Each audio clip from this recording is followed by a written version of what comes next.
satu perasaan atau pikiran. Jadi ujungnya itu orang bertemu, berkelompok, berkumpul gitu. Tapi mulainya dari mana? Kadang juga nggak harus dengan suatu rasionalitas yang jelas begitu. Tiba-tiba aja sering ketemu gitu ya, karena kebutuhannya sama-sama misalnya suka ngopi gitu. Nah, setiap kali ke warung kopi kok ketemu orang itu, nah lama-lama ngobrol, kan ada satu kebutuhan yang sama. Nah nanti kalau teman-teman sudah bekerja di di perusahaan atau di apa ya, pas makan siang gitu kan biasanya kalau kerjanya di gedung bertingkat gitu, di menara atau gedung bertingkat, lalu ada lantai tertentu yang mungkin menyediakan makan gitu, lalu ketemunya di lift gitu. Ketemu di lift itu ya karena mau makan tadi gitu. Mau makan terus setiap jam tertentu tuh ketemu di situ. Nah, gitu kan. Lama-lama karena kebutuhan yang sama tadi terus tukeran nomor handphone, mungkin terus janjian, yuk mau makan enggak gitu. Ada juga mungkin hari ini aku bekel nggak makan keluar, nah gitu. Jadi mungkin ya awalnya mungkin tidak dengan rencana bahwa saya akan berkelompok, bukan, nggak harus selalu seperti itu, tapi bisa saja kejadiannya itu tidak direncanakan gitu. Oke, kira-kira sampai sini bisa dipahami? Bu, ini Muhammad Nur, kenapa? Izin bertanya, Ibu. Ya, silakan.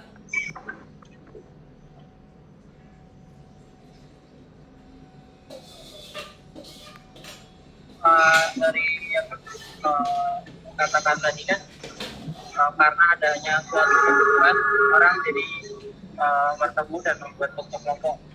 Lalu apakah sudah termasuk alasan kenapa kelompok itu bisa terbentuk itu?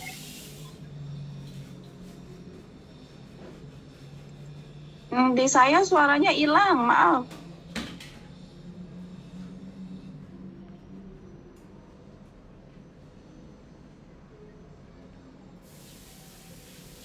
Halo?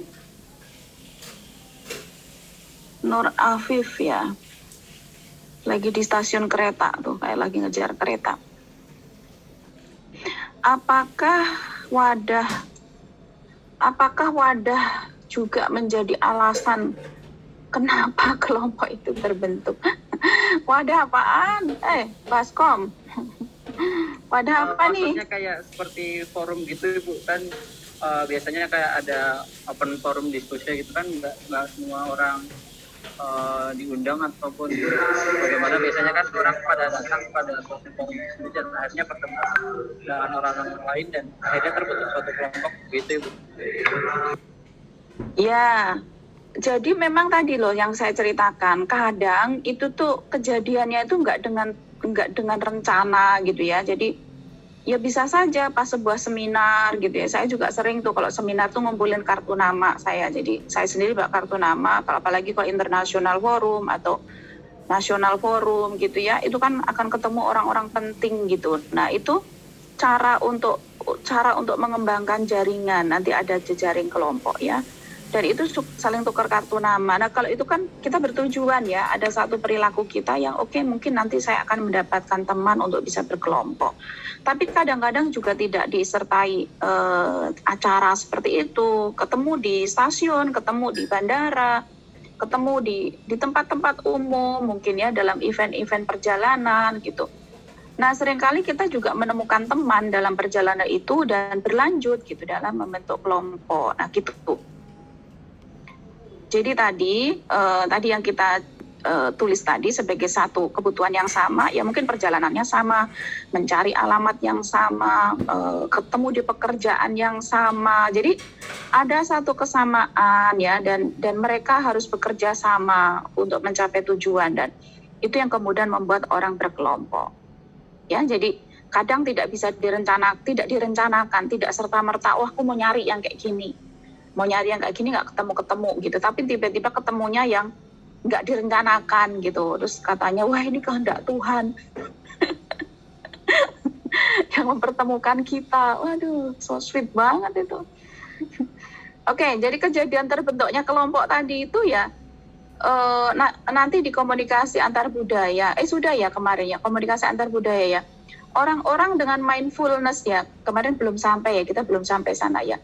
Mindfulness tuh jadi kita tuh kalau punya kemampuan komunikasi antar budaya, jadi ketika kita bertemu dengan orang lalu berkomunikasi itu sudah dengan frame ya, sudah dengan kerangka, oh mungkin kita beda budaya.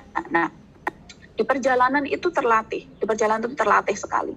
Saya sendiri melakukan banyak perjalanan dan setiap kali kita harus bekerja sama orang, sama-sama ngantri, sama-sama di imigrasi, jadi kita tuh saling bantu gitu. Kadang-kadang tuh ya narik tas orang, kadang bantuin orang. Nah itu kan kalau kita dengan kesadaran yang baik gitu, mindfulness-nya gitu, bahwa oh kita akan berhadapan dengan orang yang beda budaya, oh kita akan mengalami masa-masa di mana ketidakpastian dan kita butuh orang lain. Nah itu terlatih gitu loh. Jadi perjalanan itu kalau saya merasa ya, perjalanan itu membuat kita melatih seluruh kepekaan itu. Nah pada saat itu karena masing-masing itu dengan mindfulness, biasanya kelompok itu akan mudah terbentuk gitu ya.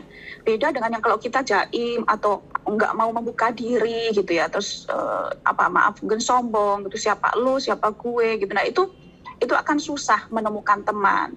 Tapi kalau kita terlatih untuk open mind gitu ya, lalu kemudian kita juga mau sigap juga bersikap gitu ketika ada orang yang perlu dibantu gitu, bahkan sekalipun hanya mengambilkan barang jatuh atau narikkan troli yang mungkin terlempar dari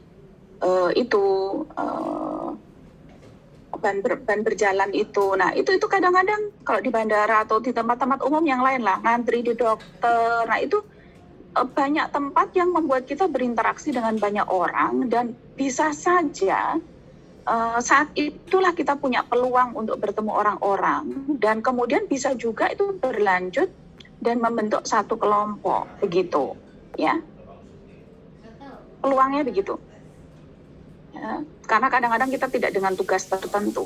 Oke, baik, saya lanjutkan ya sebentar karena materinya banyak.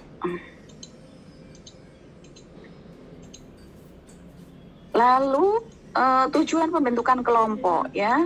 Nah, definisi kelompok tadi sudah. Tujuan pembentukan kelompok apa?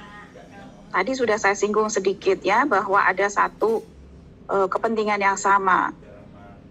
Yang masing-masing kelompok punya kepentingan, anggota-anggotanya punya kesamaan dalam kepentingan. Lalu dia kemudian bersepakat untuk bersama-sama mencapai tujuan itu gitu. Oke, lalu kemudian sifat dan jenis atau tipe kelompok. Silahkan. Nanti setelah ini baru kita akan masuk ke komunikasi kelompok. Sifat atau tipe kelompok, silahkan. Bedanya dengan organisasi apa? Ibu izin menjawab. Ya. Kalau bedanya organisasi, biasanya kalau kelompok itu nggak seformal organisasi, Ibu. Jadi kalau organisasi itu strukturnya jelas, hierarkinya jelas, birokrasinya jelas.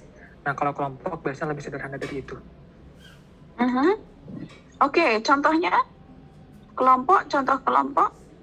Mungkin kelompok ibu-ibu PKK, kayak gitu, Ibu. Kalau organisasi mungkin ya organisasi pertanian, kayak gitu, Ibu. Itu kan biasanya lebih ada SK-nya ya kalau organisasi. Nah, kalau kelompok biasanya nggak ada, Ibu. Oke. Yang agak milenial gitu ya. Ya contohnya mungkin kalau dalam film, ada nonton Ada Apa Dengan Cinta? Nonton Twilight? Twilight, New Moon, Eclipse, Breaking Dawn. Itu satu seri itu. Itu satu kelompoknya serigala, satu kelompoknya vampir, satu kelompoknya manusia. Iya enggak? Ya kita coba kasih contoh yang agak ekstrim gitu, jangan kelompok PKK melulu ya, coba. Itu kelompok loh itu. Sorry ya nggak nonton, nanti habis ini nonton lah, carilah di YouTube atau di mana. Dokter Cullen dan keluarganya, menurut saya itu kelompok vampir. Ya enggak? Ketika Bella diserang sama makhluk-makhluk vampir lain yang ganas itu kan, mereka sampai berjibaku, ya kan? Wih, keren banget itu. Mari saya aja filmnya. Itu namanya kelompok vampir melawan kelompok vampir yang lain yang jahat. Itu tipe kelompoknya apa tuh? Kalau Dokter Cullen dan Edward Cullen, lalu siapa lagi tuh? Ya dia ada berapa keluarga ya? Dokter Cullen sama istrinya. Terus siapa tuh yang bisa membaca masa depan itu? Alice sama pasangannya. Jasper. Ya Jasper ya, oke. Siapa lagi? Apa tuh? Yang rambutnya blonde yang merah itu siapa tuh? Hamzah. Nah, itu kan kelompok juga, dia keluarga tapi terdiri dari beberapa pasangan. Tapi menurut saya itu masih kelompok primer lah, ya masih kelompok keluarga yang tinggal satu rumah gitu, kadang-kadang berburu bareng cari mangsa apa tuh kijang atau hewan-hewan gitu kan, karena dia vegetarian nggak makan manusia gitu kan. Nah itu kelompok itu, lalu vegetariannya nggak makan manusia. Terus satu lagi yang pas main bisbol itu siapa tuh? Yang suka baunya Bella aja bisa tercium lewat hembusan angin itu kan. Itu yang rambutnya merah itu kan, matanya merah itu kan satu kelompok lagi itu. Dia yang dia vampir yang ganas banget itu, dia pemakan manusia, itu kan satu kelompok lagi. Ya enggak? Gitu. Nah itu kelompok yang menurut saya dia memang kelompok vampir melawan kelompok ini. Terus kalau ada apa dengan cinta itu kan yang jilid 1 ya. Itu kan cinta tuh dan teman-temannya itu kan kelompok mading sekolah. Lalu tiba-tiba cintanya ketemu Rangga. Terus tiba-tiba setiap janjian kok nggak pernah ditepati gitu kan. Nah nanti kita lihat tuh komunikasi kelompoknya gimana. Nah itu maka judulnya ada apa dengan cinta, kok setiap kali dia membela dari perjanjian kita sampai pas ada temannya mau bunuh diri aja dia nggak tahu kan. Itu ada apa dengan cinta 1 kan itu. Nah kok ada apa dengan cinta 2, lebih ke persoalan cintanya sendiri sih gitu. Kalau si Marmet sama siapa tuh nonton film ya, saya tuh penonton film, jadi nanti minggu depan kalau cerita ada Pombang lagi ceritanya film ya, jangan cerita kelompok arisan lagi yang agak milenial gitu ya sekarang kelompoknya ya. Oke, mau nonton film apa lagi? Gitu. Jadi tujuan kelompoknya adalah tadi. Oke, ada komen lagi? Bu izin berpendapat. Ya, silakan. Tipe kelompok nih ya. Masih tipe kelompok ya? Ya, kalau tipe kelompok mungkin ada tipe kelompok belajar atau di sekolah gitu Bu. Misalnya kayak ada kelompok tugas BMI atau tugas Ekoman itu termasuk tipe kelompok. Terus ada kelompok terapi, itu di situ kelompok terapi itu sama-sama memiliki tujuan untuk mengobati sesuatu gitu Bu. Terus ada namanya kelompok penimbulan kesadaran gitu. Oke. Oh ya, kelompok penimbul kesadaran. Ya, baik. Misalnya apa ya? Kesadaran tentang apa tuh? Dian tuh yang lagi ikut Timnas tuh tentang no free sex ya, tidak boleh melakukan seks bebas misalnya. Kesadaran kesehatan reproduksi itu kan ada di kelompoknya PIKR, Pusat Informasi Konseling. Nah menurut saya dia lebih ke arah organisasi ya, meskipun belum ada ADART-nya, tapi mungkin di level yang lebih atas kumpulan PIKR itu adalah bisa organisasi, tapi PIKR-nya, PIK itu adalah Pusat Informasi Konseling, itu masih kelompok menurut saya. Jadi itu adalah kelompok penimbul kesadaran, di levelnya SMA ya, kalau dulu PMR, namanya sekarang PIKR ya. Lalu itu tentang kesehatan reproduksi ya. Lalu ada kelompok belajar, kelompok lain-lain. Oke. Nah baik. Jadi ada macam-macam jenis kelompok itu. Kelompok primer tadi antara lain keluarga ya, keluarga kecil, keluarga besar ya. keluarga. Nah, kalau kelompok yang sekolah itu mungkin sudah keluar rumah ya. Jadi kalau ada pertemanan di sekolah ya, kelompok bermain ya, kelompok pertemanan di sekolah, ngegeng gitu di sekolah, seperti cinta tadi itu ada apa dengan cinta itu kelompok mading. Tapi di film itu ya dia sebagai kelompok mading tugas OSIS gitu, tapi dia di kehidupan sehari-hari dia pertemanan juga, hangout bareng, nonton apa, nonton bareng, nonton musik bareng. Jadi dia kelompok sosial ya, kelompok pertemanan, tapi juga dia sebagai kelompok tugas di sekolah seperti itu. Ya, oke. Baik, kalau tipe-tipe kelompok ada yang mau bertanya lagi? Ya, kelompok tuh seperti kelompok arisan tadi juga, kelompok arisan, majelis taklim, posyandu, kalau ada di masyarakat kan itu kelompok tani, kelompok UMKM, ya, kelompok pengrajin sepatu, kelompok penjahit, kelompok. Nah, kalau ada tuh saya sekarang lagi nonton Netflix gitu ya, itu Virgin River itu sampai sekarang season berapa? Baru season 3 tuh. Season 4-nya nanti baru keluar November 2022, lama. Nah, itu ada ibu-ibu di Virgin River tuh settingnya di Kanada itu. Desa banget gitu, tapi dia ada kelompok ibu-ibu yang suka nyulam gitu. Dia ngerumpi di bar gitu, di bar punyanya Jack, namanya Jack Bar itu, ngerumpi sambil bikin kerajinan tangan. Terus saya, si Connie dan timnya itu dia adalah kelompok ibu-ibu yang sukanya ngomongin orang, jadi dia selalu ada kata-katanya, in this town, internet is slow, but to gossip is fast, gitu. Jadi kata dia, internetnya low tapi gosipnya cepat.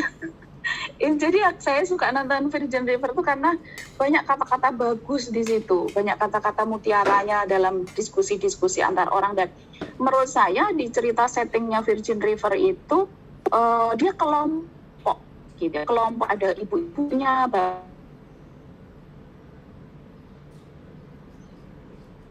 bapak sangat punya klik-klik gitu. Jadi kalau kliknya tuh udah nempel di satu orang ya, kelompoknya Connie yang suka jahit tadi itu ada 5 orang 6 orang di situ. Ya sambil jahit sambil ngerumpiin semua orang gitu. Oh, itu cepet banget itu. Nah gitu ya, jadi itu ada kelompok yang menurut saya kelompok ngerumpi orang ibu-ibu yang suka menjahit, udah tua-tua gitu ya, gosip terus gitu. Itu jadi sinetron kita apa ya, Ikatan Cinta saya nggak nonton ya, maaf. Itu iklannya banyak gitu, sampai iklannya nyemplung ke sinetronnya. Oke, seru. Seru ya, seru sih Mas Alnya ya. Oke, baik. Itu kalau rapat aja harus dihentikan gara-gara nonton sinetron. Saya ada asisten yang rajin nonton Ikatan Cinta, jadi nanti kalau rapat itu diajak ngomong udah nggak ngerti apa tadi apa. Alah, ini pasti sambil nonton sinetron ya. Jadi Zoom online tuh sambil, ya Mbak jawab yang tadi apa, nanya apa sih. Aduh, itu sambil nonton sinetron rapat malam-malam. Jadi gitu, kelompok tuh ya harusnya kelompok tuh menyenangkan gitu, bukan sesuatu yang berat bahwa harus mengerjakan tugas gitu. Itu kelompok tugas memang itu ada ya jenisnya. Tetapi secara umum ya dalam sosiologi, kelompok itu memang untuk meningkatkan kepuasan. Jadi seneng kalau ketemu gitu ya. Produktivitasnya itu bukan karena menghasilkan suatu pekerjaan atau prestasi, bukan, tetapi karena bahagia ya, ada affection di situ. Jadi ada penyaluran kasih sayang, saling memberi, saling kirim-kiriman makanan, saling saling inilah. Jadi ada satu yang kepuasan yang diperoleh ketika kita berkelompok gitu. Jadi tujuan berkelompok adalah tadi mencapai kebutuhan, tetapi kebutuhannya ini bukan sesuatu yang sifatnya mencapai produktivitas tertentu seperti organisasi, bukan, tetapi untuk kepuasan. Kepuasan jadi individu itu merasa senang kalau punya teman, punya juga identitas gitu ya. Jadi kalau ditanya Connie yang mana? Oh, Connie yang suka gosip tuh loh sama teman-temannya. Oke. Nah, Cinta yang mana? Cinta yang mading itu loh temennya gitu. Jadi itu bagian dari identitas ya. Kalau kelompok itu bagian dari identitas ya. Kalau misalnya nih siapa nih yang suka main basket, siapa di sini? Hamzah misalnya. Hamzah yang mana? Oh, Hamzah yang temannya Wafi itu loh yang suka main basket. Nah, itu jadi kelompok itu juga mencirikan identitas siapa dia tuh ya dilihat dari kelompoknya. Gitu ya. Jadi pembahasan kita tentang kelompok agak tertahan karena kita ingin mendefinisikan kelompok itu detail dulu. Karena kemudian ketika kita memahami itu, maka komunikasi di dalam kelompok itu menjadi terbayangkan. Komunikasinya adalah untuk mencapai tujuan kepuasan antar individu tadi itu, ya. Oke, jadi itu. Ada pertanyaan sebelum saya masukkan ke diskusi berikutnya?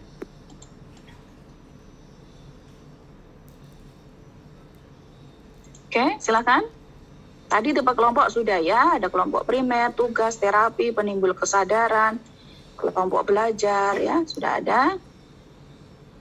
Baik, jadi karakter kelompok kalau dalam slide itu ada komunikasi yang teratur, ada tujuan, dan ada ukuran ya, jumlah anggotanya relatif sedikit. Kalau jumlah anggotanya besar, maka kemudian dia bukan menjadi kelompok lagi ya, karena dia kemudian menjadi ya mau ngomong juga susah dengan yang lain.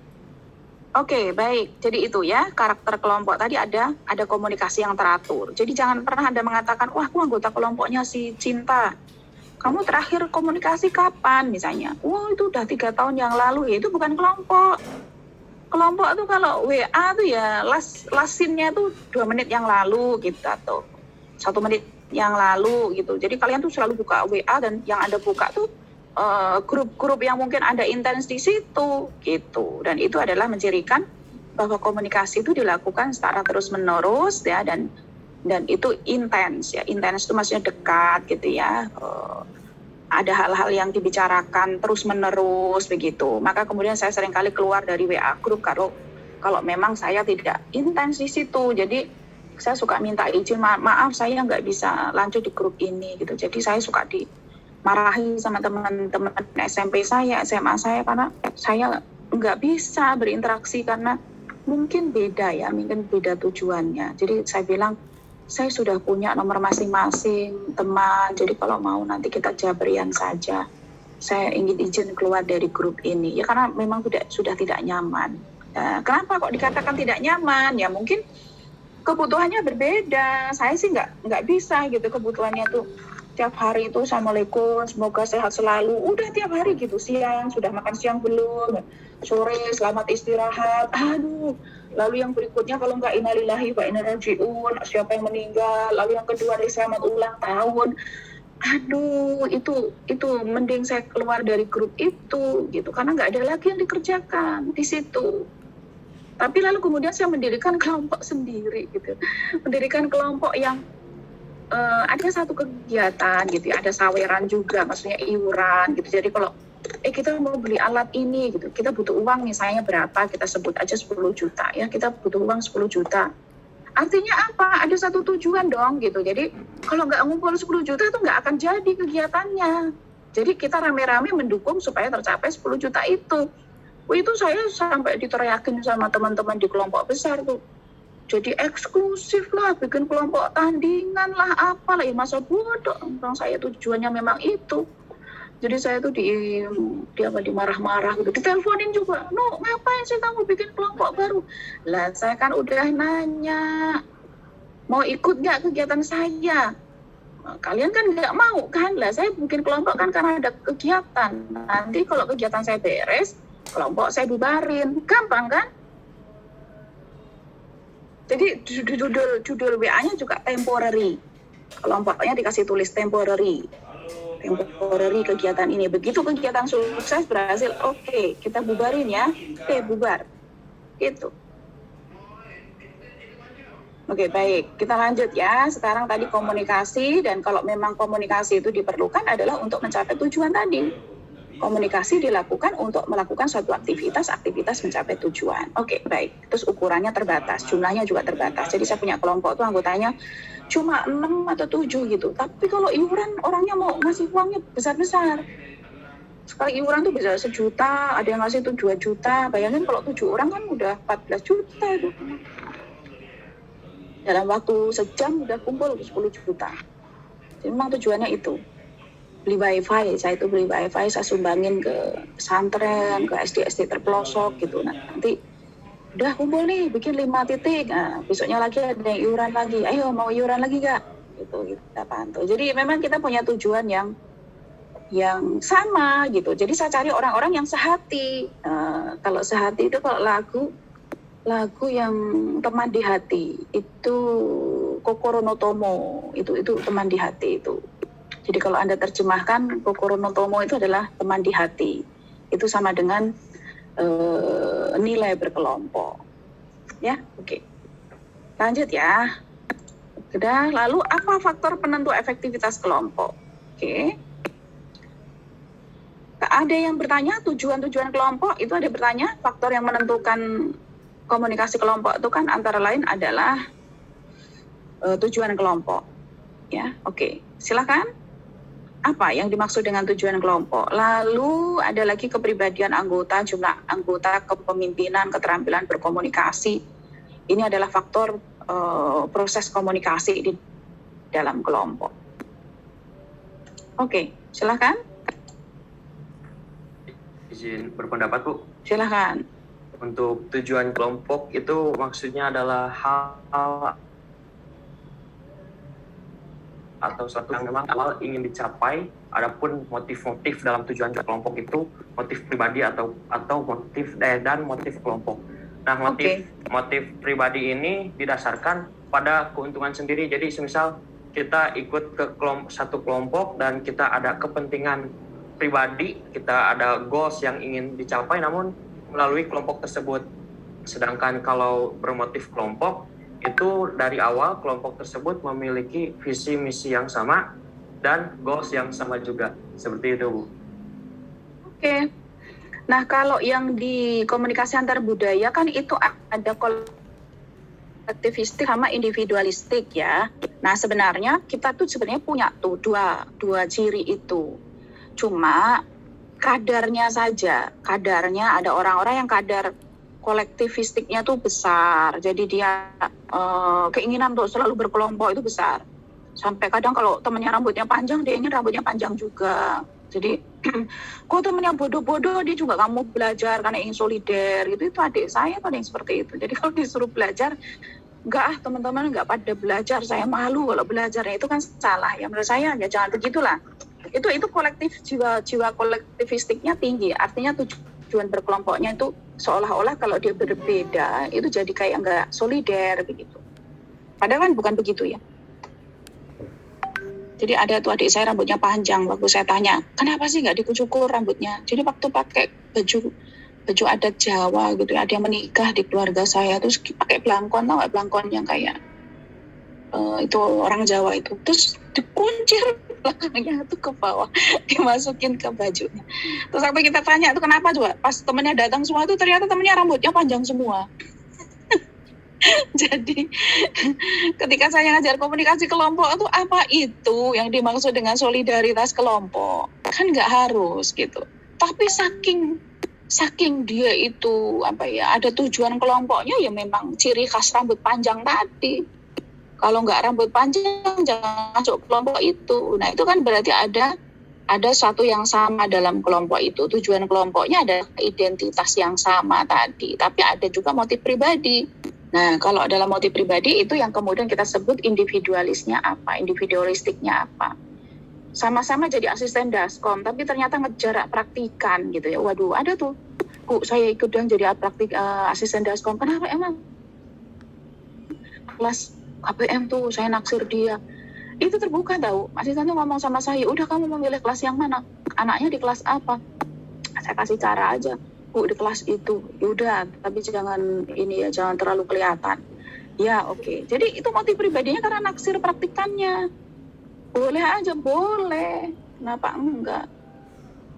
Tapi tujuan kelompoknya adalah karena dia membantu kelompok asisten, dia membantu tugas asisten, itu motif kelompoknya. Motif pribadinya karena dinaksir praktikan, ini boleh aja. Oke, ada yang lain contohnya, silakan.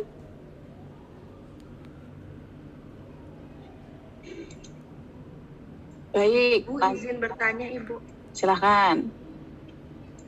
Ya Bu, kalau misalnya kelompok yang memang bukan atas pemilihan sendiri gitu ya, ke kelompok keluarga Bu, atau kelompok belajar, ya kelompok keluarga lah Bu, itu tujuannya kan maksudnya tidak ada tujuan yang pasti yang harus dicapai, itu jadi motivasinya gimana Bu? Maksudnya kayak itu kan tidak ada ketertarikan yang sama, maksudnya bukan didasarkan dengan ketertarikan yang sama, tapi memang ya terbentuk karena adanya relasi. Nah itu kayak gimana Ibu?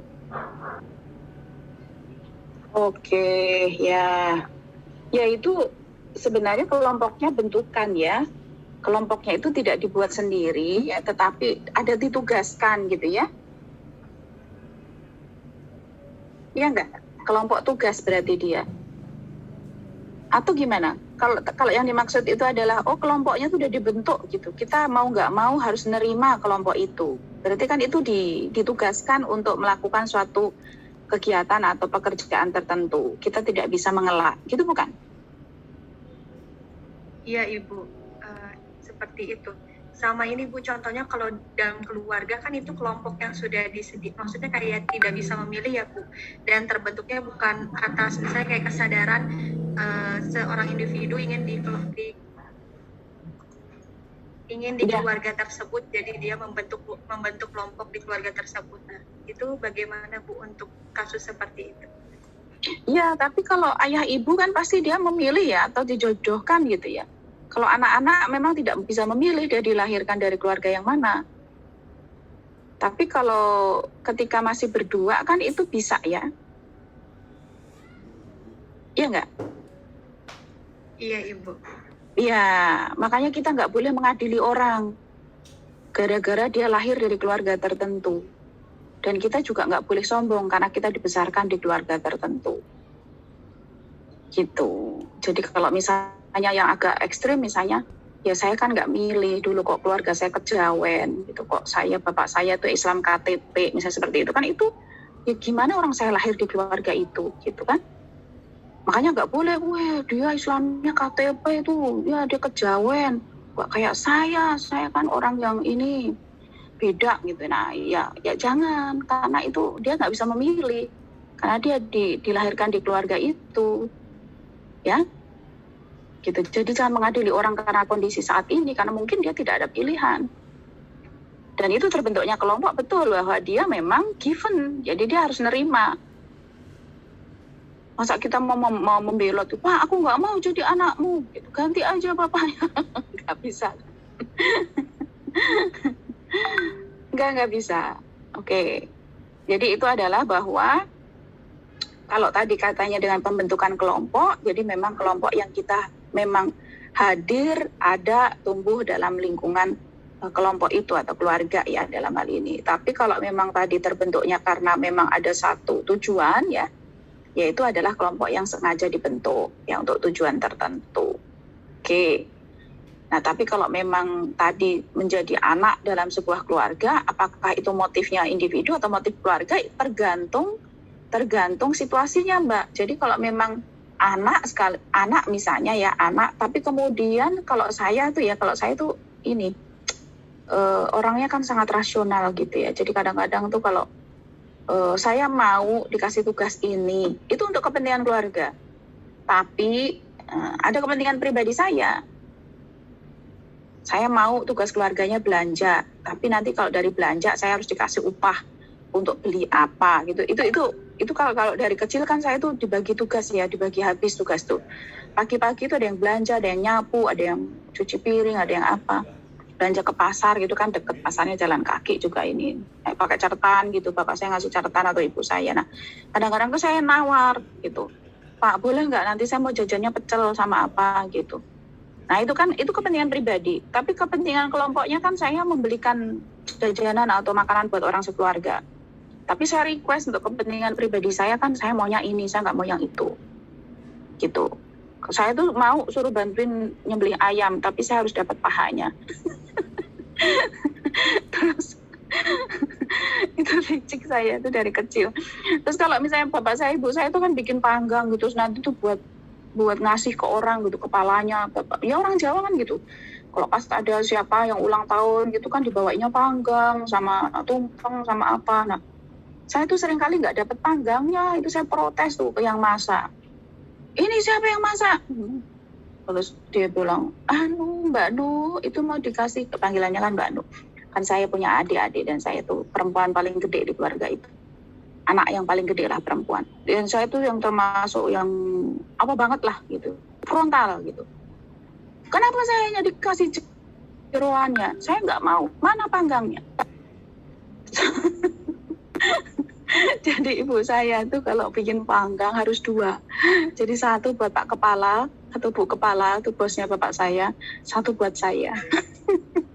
Jadi saya mau tuh belain, bantuin apa tuh mau. Tapi harus ada yang buat saya. Nah itu ya, jadi kelompok dan itu. Tapi itu jadi lucu-lucuan aja, kalau sekarang juga gitu. Saya sih kalau makan sih sekedarnya aja. Cuma saya tuh dari kecil tuh pembela. Jadi kalau ada sesuatu yang tidak adil gitu di keluarga, nggak adil amat sih. Kita capek-capek bikin tumpeng, bikin panggang, kita nggak dapet panggangnya. Terus itu dikasih ke orang gitu. Itu nggak adil banget gitu. Kita udah capek masa nggak dapet panggang gitu. Dan ayamnya tuh ada, tinggal nangkep aja gitu. Tinggal ngejar-ngejar ayam aja kan gampang. Saya kalau ngejar ayam juga gampang, mau ngejar 10 atau berapa orang ngejarnya di kandang. Oke, baik. Ya, kita lanjut ya. Kita lanjut ke faktor penentu efektivitas.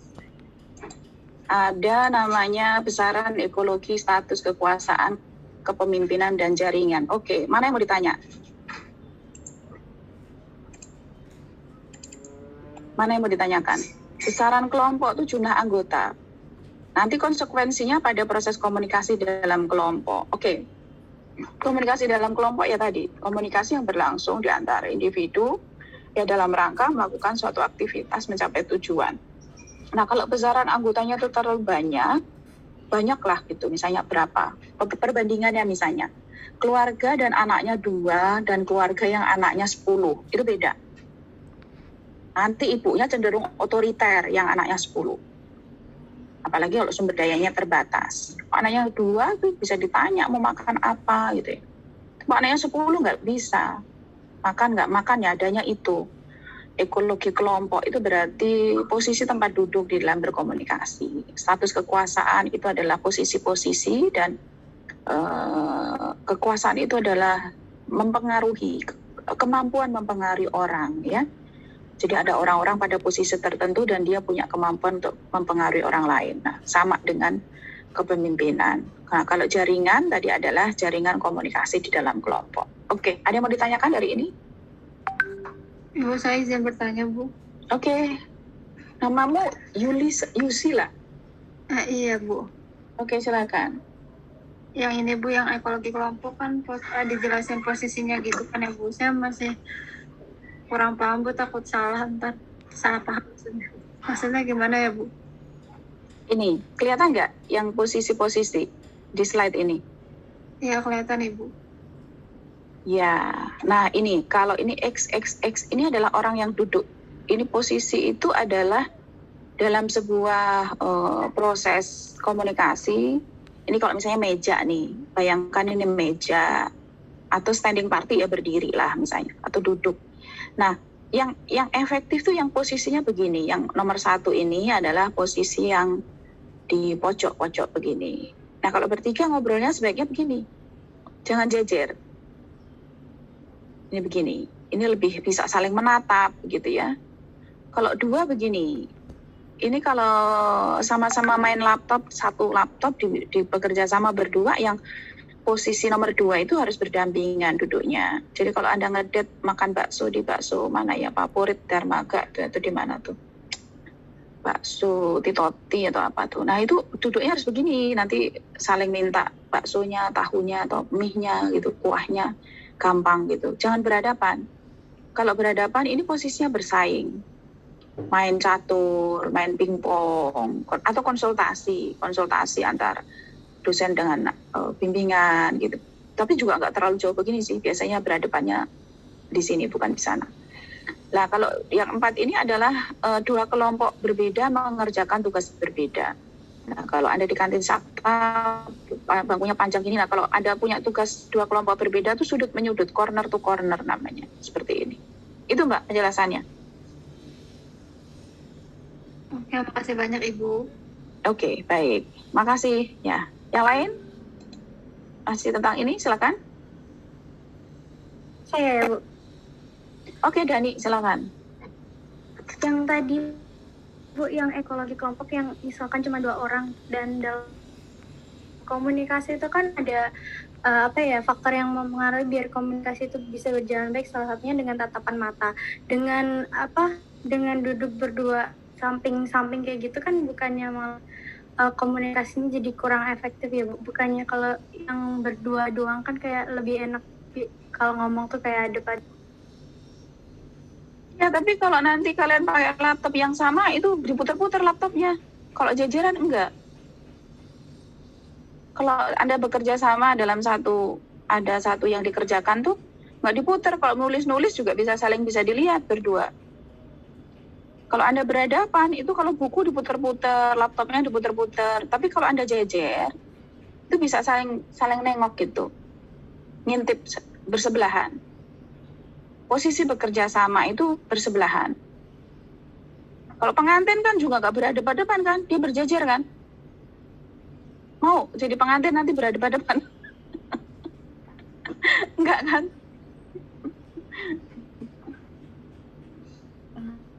Gimana?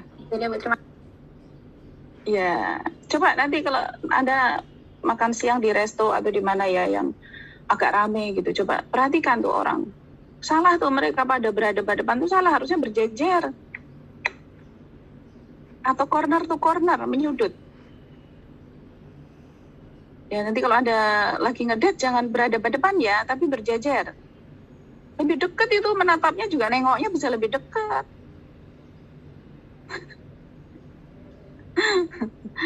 Oke, ada lagi pertanyaan?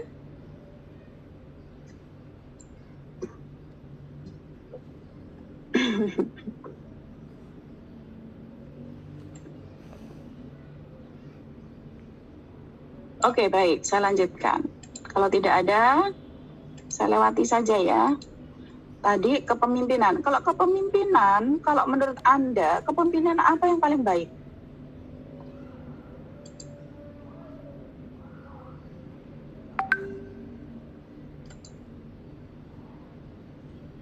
Otoriter, demokratis, atau laissez-faire? gantung ya Bu. Oke, silahkan dijelaskan. Iya, kalau misalnya di sosiologi pedesaan kan kemarin dijelasin juga ya Bu, tentang gaya kepemimpinan gitu, dan katanya tidak ada yang ini, tapi tergantung gitu. Kalau misalnya otoriter kan kayak misalnya lagi perang gitu kan, masa kalau misalnya disuruh nembak terus diskusi dulu kan, itu takut ketembak oleh lawan lagi gitu. Jadi kalau misalnya lagi perang itu katanya lebih baik otoriter. Terus kalau misalnya demokratis itu kalau misalnya si masyarakatnya itu masih perlu bimbingan dari pemimpinnya gitu. Jadi kayak pemimpinnya di sini tuh bisa bekerja sama gitu. Jadi pemimpin itu membutuhkan saran dari masyarakatnya, dan juga masyarakatnya ini mungkin belum semandiri dari yang laissez itu ya Bu, yang ketiga. Kalau yang laissez itu kan pemimpinnya itu kan lepas tangan banget ya Bu. Jadi kayak kalau di sosiologi pedesaan kemarin sih katanya yang laissez itu jadi si masyarakatnya itu udah lebih mandiri gitu. Jadi sehingga pemimpin itu lepas tangan. Seperti itu sih mungkin Ibu. Oke, baik. Nah, dalam kondisi normal nih, kita tidak perang nih ya, tidak dalam situasi perang. Oke, di masyarakat pedesaan, di organisasi, mana yang ya situasi normal semuanya tersedia. Orangnya pinter-pinter. Demokratis gitu. Demokratis. Ya, ada lagi? Demokratis yang seperti apa? Tambahannya? Yang demokratis yang semua masalah itu dikomunikasikan bersama-sama, terus setiap anggota kayak memberikan pendapat yang ditampung dan dimusyawarahkan gitu Bu, demokratisnya. Oke. Ya, baik. Kalau dalam situasi normal ya tadi kan kita itu belajar komunikasi dan pengembangan masyarakat ya, dan mungkin Anda juga sudah, karena itu mata kuliah wajib ya, pemberdayaan. Jadi sesuatu yang memberdayakan itu adalah bila prosesnya itu memberdayakan. Jadi suatu proses yang memberdayakan itu yang seperti apa? Yang melibatkan orang, ya, baik itu kelompok sasaran kalau dalam program maupun pemimpin lokal itu dalam proses sejak awal program. Nah, artinya kalau itu disampaikan sejak awal program, artinya itu adalah suatu bentuk kepemimpinan yang demokratis. Jadi melibatkan semua orang sejak awal program. Jadi nggak ada yang awalnya tuh ditentukan oleh pimpinannya, nggak begitu. Jadi sejak awal tuh dikasih tahu mau ikut enggak, misalnya kalau mau ikut syaratnya begini, atau mungkin ada yang keberatan. Nah itu adalah bagian dari komunikasi untuk pemberdayaan. Jadi komunikasi yang mana yang membuat orang menjadi lebih berdaya adalah komunikasi yang melibatkan orang sejak awal proses kegiatan itu. Gitu. Ya, dan itu hanya bisa terjadi kalau pemimpinnya adalah demokratis. Kadang-kadang juga misalnya ada syarat untuk ikut satu kegiatan, syaratnya misalnya harus punya laptop, misalnya harus punya peralatan tertentu misalnya. Terus ada yang nggak punya tapi pengen ikut. Nah, kalau begitu bagaimana? Nah, itu dimusyawarahkan. Oke, berarti nanti boleh pinjam temannya satu buat berdua. Nah, kadang juga syarat-syarat suatu kegiatan itu bisa dinegosiasikan. Gitu ya. Jadi itu kalau memang itu dilakukan, maka itu yang disebut dengan kepemimpinan yang memberdayakan. Oke, nah dalam kepemimpinan juga ada namanya, kalau dalam sosiologi itu adalah pengendalian perilaku organisasi. Jadi ada yang dihukum, ada yang dihukum, lalu ada yang dikasih reward punishment ya. Jadi kalau telat dihukum, kalau datang lebih awal dikasih hadiah, nah itu kan reward punishment. Ada juga yang memang pengendaliannya itu tidak menggunakan reward punishment, tetapi dengan nilai-nilai gitu ya. Misalnya ada suatu kelompok ya, proses kepemimpinannya itu diarahkan oleh nilai-nilai tertentu. Misalnya nilai-nilai apa ya? Mungkin ada nilai-nilai yang dianut ya, misalnya solidaritas, nilai-nilai, ada juga nilai-nilai ibadah. Jadi kadang kalau orang suruh lembur gitu ya, lembur buat apa gitu. Kalau orang yang hitung-hitungan kan saya dibayar berapa untuk lembur. Tapi kalau ada suatu nilai yang dijelaskan misalnya ya kita kan beribadah gitu ya, saling bantu teman. Yang temannya belum selesai jangan pulang dulu, bantuin gitu. Nah itu kadang mungkin ada yang protes juga, apaan dia lelet kerjanya, kalau saya harus bantuin saya bayar berapa. Nah itu kan bagian dari reward punishment.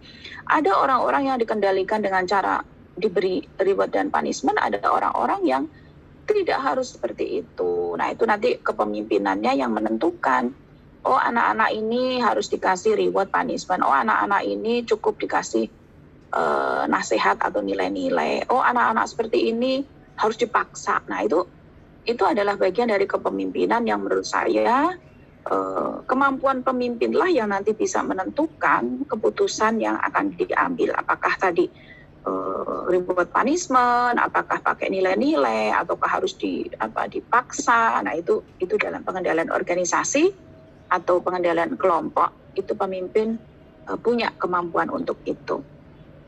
Oke, baik, kita berlanjut ke komunikasi organisasi ya. Tadi sudah komunikasi kelompok.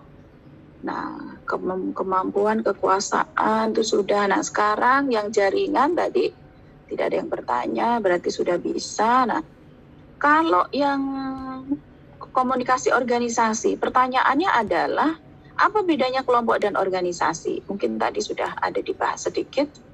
Silahkan. Bedanya apa kelompok dan organisasi?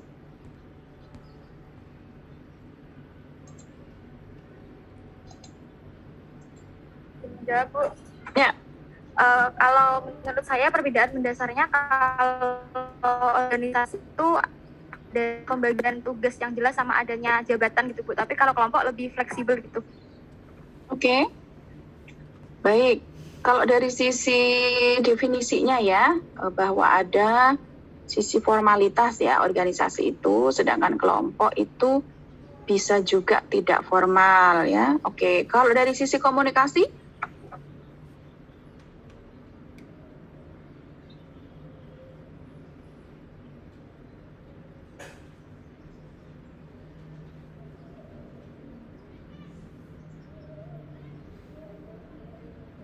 Kalau dari sisi komunikasi gimana? Komunikasi dalam kelompok, izin pendapat. ciri. Ya, Wafi silakan. Untuk organisasi mungkin karena komunikasinya terbatas dan tidak seintens pada komunikasi kelompok. Oke, ya baik. Jadi kalau kelompok itu dekat ya, satu sama lain karena jumlahnya terbatas, maka orang intens ya. Meskipun juga tidak seintens komunikasi antar pribadi. Jadi kalau komunikasi antar pribadi itu masalah-masalah pribadi atau message-nya adalah tentang kepentingan pribadi. Nah, kalau kelompok itu kan message-nya adalah kepentingan kelompok. Ada hal-hal yang dibicarakan dalam kelompok dan untuk kepentingan kelompok. Nah, itu ada kedekatan. Tapi kalau komunikasi organisasi, dia karena jumlah orangnya juga lebih besar, maka intensitasnya menjadi lebih formal ya. Ada formalitasnya. Nah, oke. Tapi pertanyaannya, kalau dari sisi komunikasi organisasi, arah komunikasi organisasi itu seperti apa? Jenis komunikasi organisasi itu seperti apa?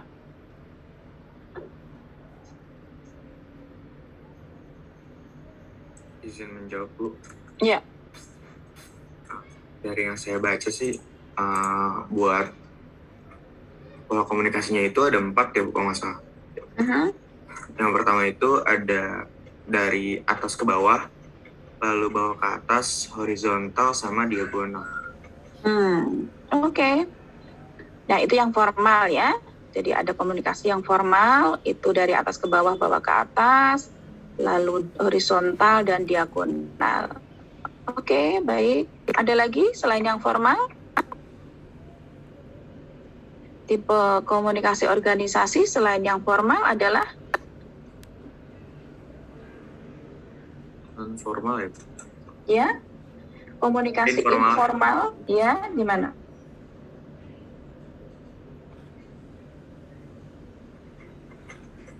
Lupa, Bu. Ya oke, nggak apa-apa. Yang lain? Mencoba, Bu.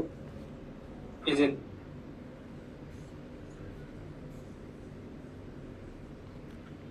Silakan. Mungkin Hafiz, kayak ya. lebih ke informal, Bu. Jadi kayak misalkan antar pribadi dalam organisasi gitu, Bu. Jadi nggak terpacu oleh apa namanya, kayak ada jabatan, tapi secara pribadi gitu mungkin menurut saya. Oke, contohnya? Contohnya? Iya, kayak antar pribadi, misalkan saya sama Arga nih, Bu, di satu organisasi yang sama.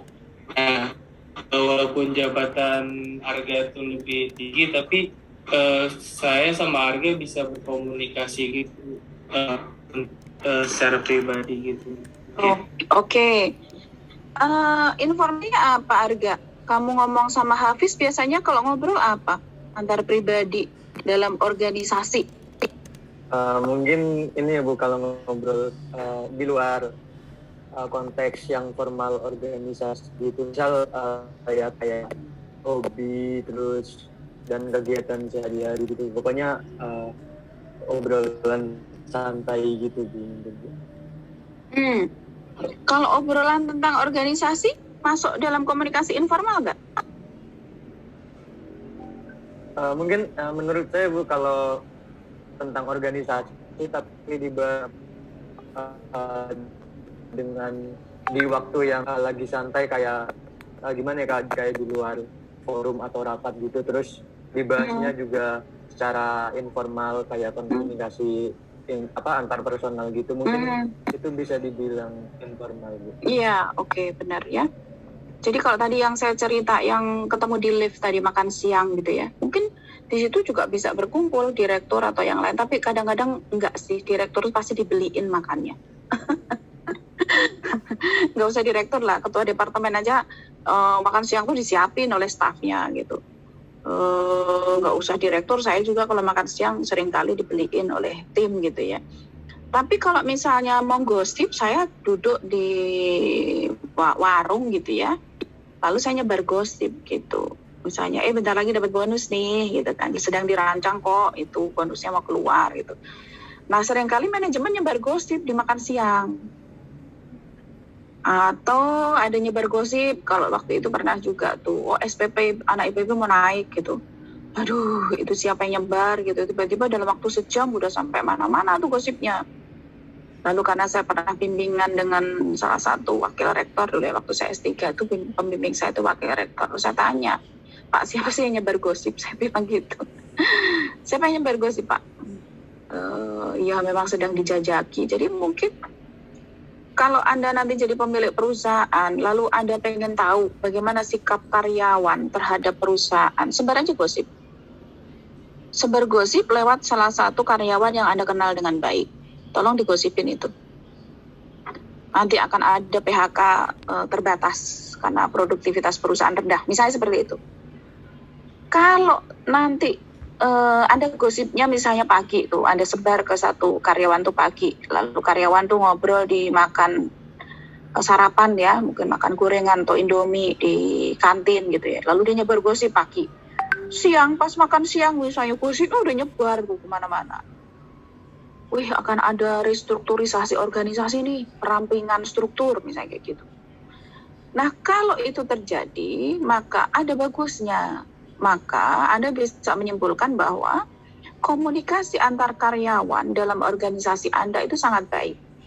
Gosip menyebar dengan cepat, itu ciri bahwa organisasi itu baik. Hubungan antar orang baik. Komunikasi antar orang berlangsung dengan baik. Gitu. Jadi kalau itu test case aja, kalau Anda nyebar gosip tapi terus diem-dieman sampai 3 hari nggak ada yang ngobrolin, waduh gawat itu. Berarti hubungan antar orang dalam organisasi itu ya sebatas pada pekerjaan formal, mereka nggak pernah gosip, mereka nggak deket gitu, satu sama lain nggak peduli gitu. Nah kalau ada gosip lalu kemudian dia nyebar dengan cepat, semua orang membicarakan dengan semangat, artinya bahwa organisasi itu secara partisipatif dipikirkan oleh anggota-anggotanya. Anggota itu memikirkan nasib organisasi. Gitu. Jadi, komunikasi informal atau sering disebut dengan rumor. Rumor. Rumor bukan rumor yang itu ya. Namaku cinta, bukan yang itu. Bukan, itu lagunya, apa tuh? Butiran Debu. Itu rumor kan itu? Kelompok musiknya rumor gitu.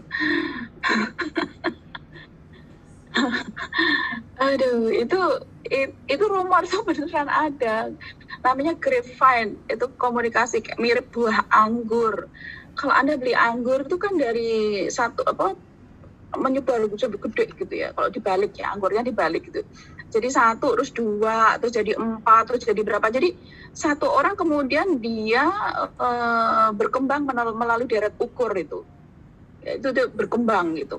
Cepat. Kan? Nah, itu bahwa kalau itu terjadi, komunikasi perusahaan itu bagus banget gitu. Jadi komunikasi informal, rumor, lalu selentingan, desas-desus, nama lainnya. Itu adalah bentuk komunikasi informal dalam organisasi yang tujuannya adalah juga untuk bisa mengetes ya sebagai alat manajemen untuk melihat bagaimana kondisi performa komunikasi antar karyawan di dalam organisasi itu. Satu, yang kedua adalah apakah orang-orang yang bekerja dalam perusahaan Anda itu memikirkan organisasinya atau justru dia tidak peduli. Jadi semakin gosip itu nyebar dengan cepat, semakin orang banyak membicarakan, Anda harus yakin bahwa sisi positifnya adalah orang-orangnya memikirkan organisasinya. Oke, itu.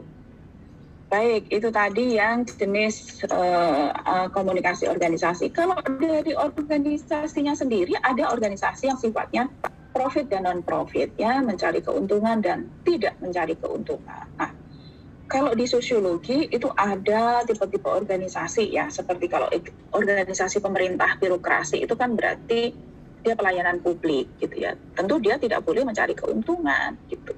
Tapi ada sektor private itu perusahaan swasta. Nah, dia itu mencari keuntungan. Jadi kalau misalnya organisasi pemerintah termasuk sekolah, rumah sakit, apalagi ya pelayanan publik lah. Kantor-kantor pelayanan publik itu adalah organisasi yang non-profit. Nah, ada juga Nah, dalam ciri komunikasinya biasanya kalau birokrasi ya dalam sosiologi itu ada aturan, ada cuklak-cuknis. Nah, cuklak-cuknis, petunjuk pelaksanaan, petunjuk teknis itu adalah bentuk komunikasi dalam organisasi yang sifatnya top down. Tidak bisa dibantah. Kalau memang udah ada peraturan Menteri Dalam Negeri, PPKM itu dalam negeri atau siapa ya yang ngeluarin? Nah, nggak boleh ini social distancing harus begini begitu. Nah, itu formal, oke? Saya cepat saja melanjutkan. Nah, lalu kemudian ada perbedaan-perbedaannya adalah dari orientasi tujuan, cari uang atau tidak tadi, lalu spesialisasi individu. Jadi kalau organisasi profit dan yang tidak profit, tentu kalau profit namanya juga profit ya. Kenapa orang-orang tuh pengen jadi manajer? Karena ada gaji yang besar di situ. Kenapa kok orang pengen jadi direktur ya?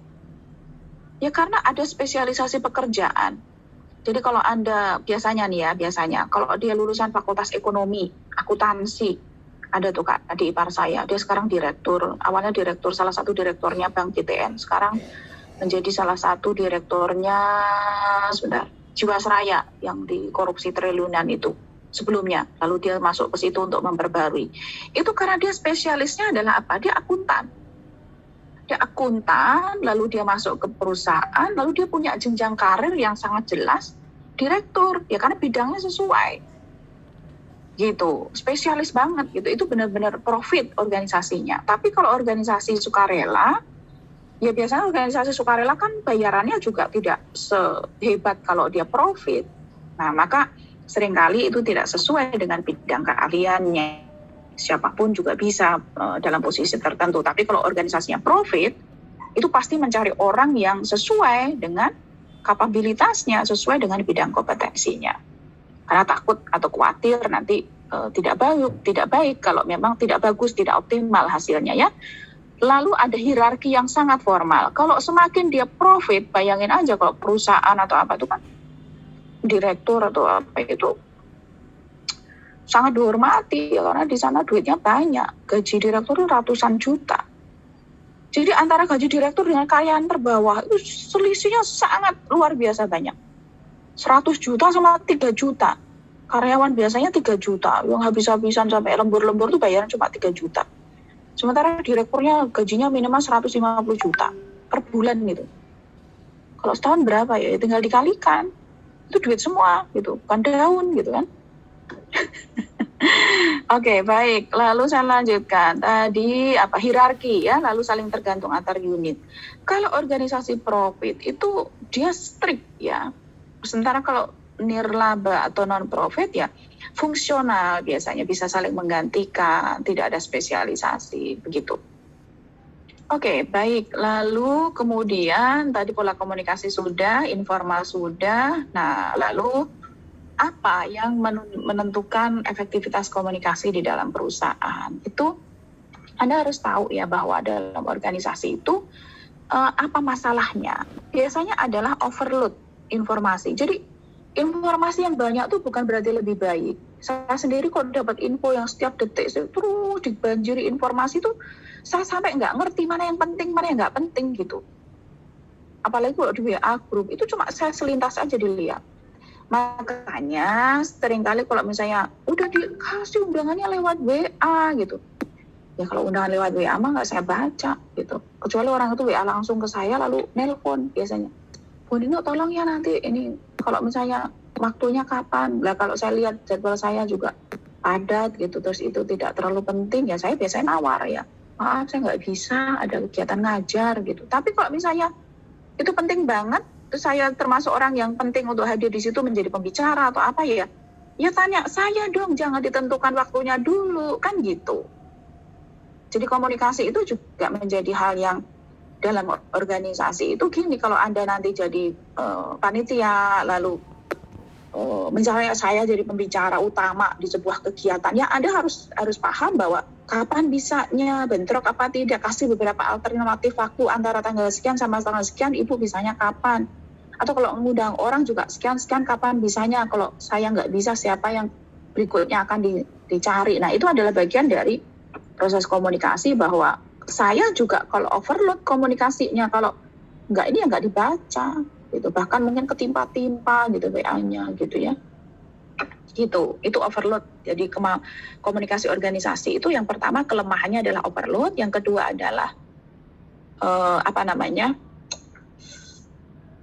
overload. Oh, ini saluran sibuk ya. Kalau misalnya kita menelpon, maka kemudian kan sekarang email dan sebagainya itu menjadi alternatif. Karena kalau nelpon nggak bisa masuk, salurannya tuh selalu sibuk.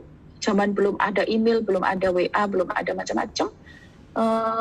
Komunikasi organisasi itu adalah susah banget. Ya, sekarang sudah relatif mudah ya. Yang berikutnya adalah surat kececer. Ya, kadang-kadang kalau masih surat, apalagi pakai fax, aduh, kembali ke zaman Majapahit saya kadang-kadang itu. Kalau mau bikin surat apalagi ke kabupaten, Bu bisa di fax nggak? Terus saya selalu bilang, hari gini Mbak nge-fax gitu. Nggak ada yang lain yang lebih heboh, saya bilang. Pakai Pak Pos aja sekalian, saya gitu. Terus email, aduh emailnya. Jadi sampai kadang-kadang tuh saya nyari anak-anak milenial tuh di level kabupaten itu. Jadi kalau saya datang ke kabupaten ada pejabatnya, lalu pejabat itu saya tanya, Pak, anak milenial di kantor Bapak siapa? Umurnya yang di bawah 20 yang tapi dia gercep kalau teknologi. Jadi anak itu yang saya pegang. Jadi kalau komunikasi apa-apa saya lihatnya emailnya dia atau WA-nya dia. Supaya apa? Supaya komunikasi itu bisa langsung diterima. Tidak bulet-bulet kemana-mana. Buletnya masih berbelit-belit gitu loh. Fax-faxnya entah di mana sampai dia tuh minta, Mbak nggak bisa pokoknya harus fax. Ya sudah, faxnya di mana sih? Jadi saya tungguin tuh di depan faxnya di kantor tertentu.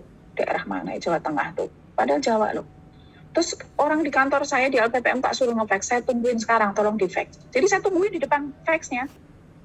Begitu udah masuk, masuk, lalu saya ambil, nih faxnya, di fax ke 10 nih. Gitu. Jadi efektivitas komunikasi organisasi adalah karena tadi, struktur penerimaan pesannya kadang-kadang, di faxnya di mana, di disposisinya kemana, di fax berkali-kali juga nggak sampai, di email juga nggak dibuka, kebayang nggak? Gitu. Makanya saya perlu anak milenial. Anak milenial itu lebih simpel kerjanya. Dia punya Google Drive, dia punya Google Form, bah Google aja semua, Google Drive, Google Form, apalagi? Oke, silakan. Ada pertanyaan? Masih 2 menit lagi, silakan. Jadi komunikasi kelompok dan organisasi itu adalah 2 hal yang mirip ya, levelnya saja yang berbeda karena tujuan kelompok itu biasanya lebih sederhana dibanding tujuan organisasi adalah untuk produktivitas, sementara kelompok adalah untuk kepuasan individu-individu di dalamnya. Masalah-masalah komunikasi kelompok adalah biasanya berkaitan dengan pemimpinnya.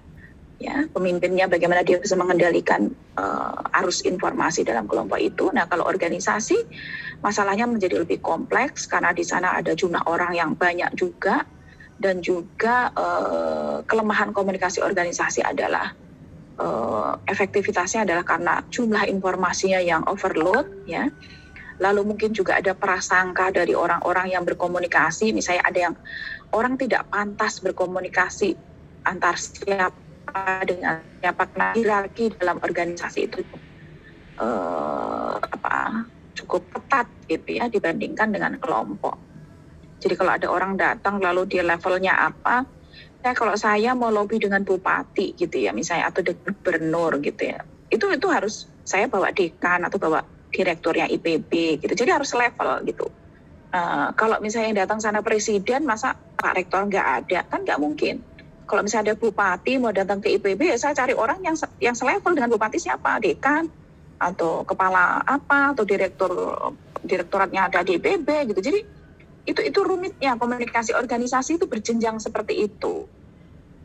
Ya, jadi kalau siapa tuh harus setara dengan siapa. Jadi kalau yang datang kepala Bapeda ya yang kita kasih ya mungkin wakil kepala LPPM gitu. Tapi kalau yang datangnya bupati yang kita kasih kepala LPPM-nya atau direkturnya. Ya kalau yang datangnya bupati atau apa presiden ya yang menghadapi ya Pak Rektor gitu. Jadi itu harus ada cara berpikir hierarki seperti itu tentang siapa yang akan berkomunikasi. Oke, baik. Itu saya rasa kemudian kuliah kita siang ini saya rasa cukup ya. Kita akhiri. Mohon maaf bila ada yang belum jelas, nanti bisa ditanyakan di minggu depan, termasuk kemarin yang komunikasi antar budaya, lalu kalau masih bisa ditanyakan, nanti ditanyakan di perkuliahan berikutnya. Saya tutup. Assalamualaikum warahmatullahi wabarakatuh. Waalaikumsalam warahmatullahi wabarakatuh. Terima kasih Bu.